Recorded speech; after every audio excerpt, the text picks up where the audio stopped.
It is fitting that the Washington Institute for Near East Policy should award a book prize because historically, the greatest contribution to global civilization, I think it is widely accepted, that has emanated from the Middle East has been 3 books. These books were written, and I use the term loosely, some time ago, but they are still very widely read and highly influential, for better, for worse, possibly for both.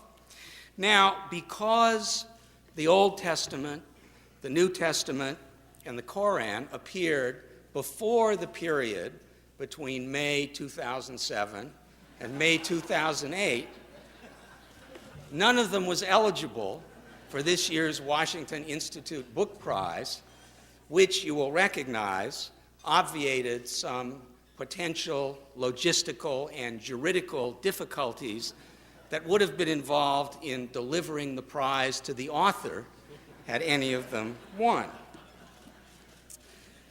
It's fitting that the Washington Institute sponsor a book prize for a second reason.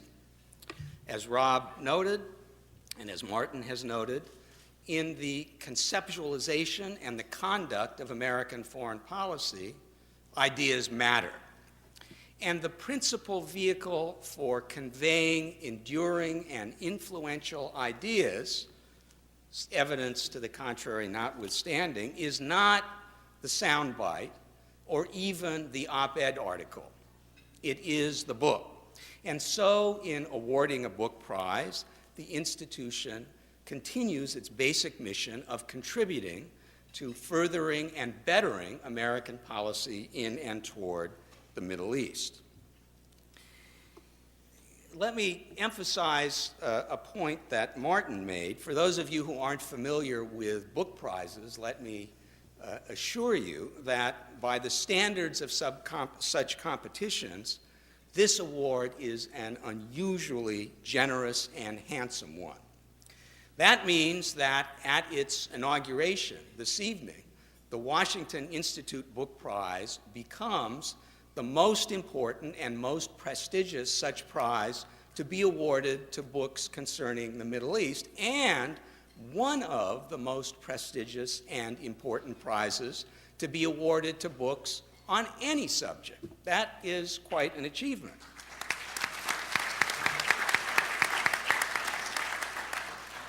It is true that in prestige and even in remunerative value, the Washington Institute Prize ranked somewhere below the Nobel Prize for Literature, but that, after all, is a prize for lifetime achievement. And when it comes to awards for individual books, this prize compares very favorably to any prize now available. Well, with that, let me announce with great pleasure this year's winners. The Bronze Prize goes to Anthony Pagden, an historian at UCLA, for his book Worlds at War, published by Random House. In this book, Anthony Pagden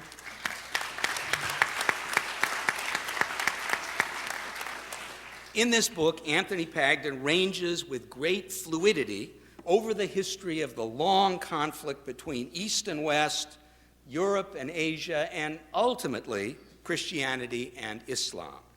He treats distant past and immediate present, from Herodotus to today's jihadist movements, with equal erudition and a profound understanding of cultural and social forces in vastly different societies and epochs. Master of the broad brush and fine detail alike, Pagden has painted one of the greatest duels in history on a large canvas that serves as an essential backdrop to today's headlines. This is a very impressive and useful work of historical synthesis. The Silver Prize is awarded to Isabella Guinor and Gideon Ramez, both Israelis, one a journalist, the other an historian, for their book Foxbats over Dimona, published by the Yale University Press.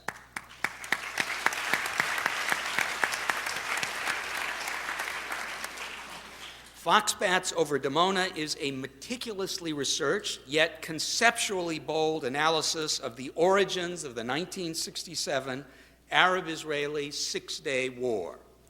Provocative Soviet actions that have customarily been portrayed as inept or even inexplicable are set out by the authors as part of a deliberate plan, which could have culminated in a Soviet attack on Israel's nuclear facility at Dimona. This book, piecing together long overlooked evidence and clues, delivers all the suspense of a spy novel.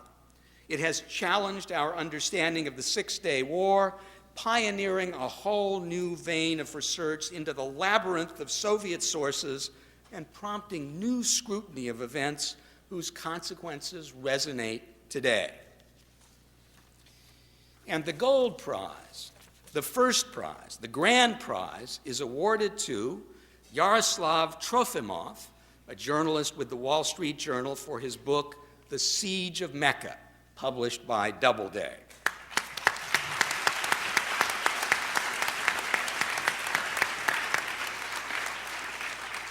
When armed men, mainly from Saudi Arabia, seized the Grand Mosque in Mecca and held it for 2 bloody weeks in 1979, they shook the foundations of the Saudi regime.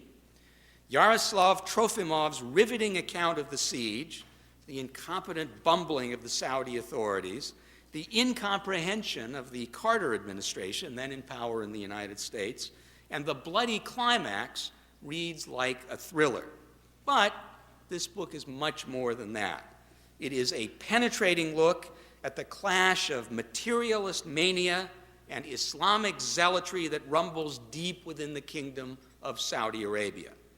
Trofimov, doing extraordinary research, including personal interviews and digging through long-buried documents, has pieced together long-hidden aspects of the story, often under difficult and even dangerous circumstances.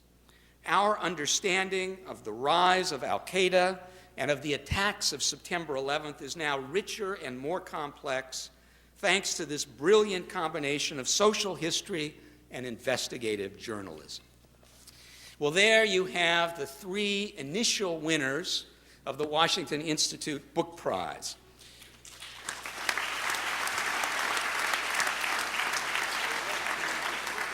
Let me make one concluding remark.